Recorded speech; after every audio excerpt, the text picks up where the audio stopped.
যোৱাকালি আমাৰ অপেনিং হ'ল। অপেনিং হোৱাৰ দিনাখন যিটো আমাৰ মূল যিটো কম্পিটিশ্যন আমি 3টা বজাৰ পৰা আৰম্ভ কৰিছোঁ। তাৰপিছত আজি হ'ব আচলতে আজি ৰাতিপুৱা ভাগত আমাৰ যিটো কাৰ্বি জাতীয় খেল, আমি যিটো জাতীয় খেল বুলি মানিছোঁ, এইটো সন্ধিকতাটো ঘিলাগুটি খেল, এইটো আজি আৰম্ভ হৈছে। আজি এইটো উদ্বোধন কৰিছে আৰু তাৰ লগতে আমাৰ যিটো কাৰ্বি পৰম্পৰাগত খেল ধেমালি, বিশেষকৈ অসমীয়া কি কয় নাজানো, আমি কেংগনডাং বুলি কওঁ।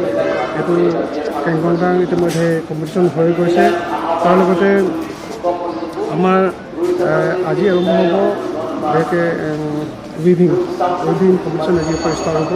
উইভিংটো আমি এনেকৈ কৰিছোঁ অন দ্য স্পট, তেওঁলোকে গোটেই যিটো শালবোৰ বনাব লাগিব, তাতে ব'ব লাগিব, তাতে তেওঁলোকে 3 দিনীয়া হ'ব, আজি আৰম্ভ কৰা হৈছে।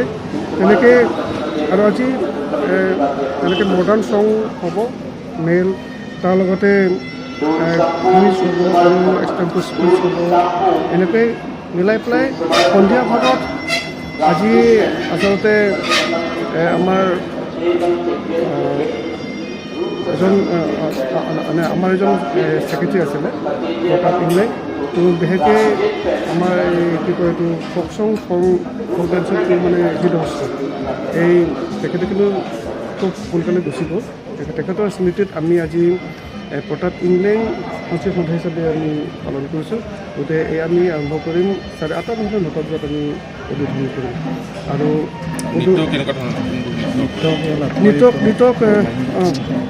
নৃত্য আছে চং চিংনাং মানে কি, এইটো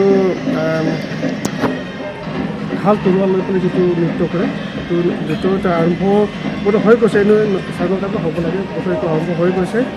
তাৰপিছত আৰু এটা আছে দমাহী, বিশেষকৈ আমাৰ যিটো ভৈয়াম কাৰ্বিসকলৰ, এইটো ডুমৰা বুলি আমি কওঁ। ডুমৰা কাৰ্বিসকলৰ যিটো মেইন তেওঁলোকৰ যিটো ডান্স আছিলে, ফক ডান্স, যিটো আছে দমাহী ডান্স, এইটো আমি প্ৰায় 4 বছৰমান ধৰি ইয়াত ইউজ কৰিছিলোঁ। এইটো সন্ধিয়া আবেলি 3টামান বজাৰ পৰা এইটো আৰম্ভ হ'ব।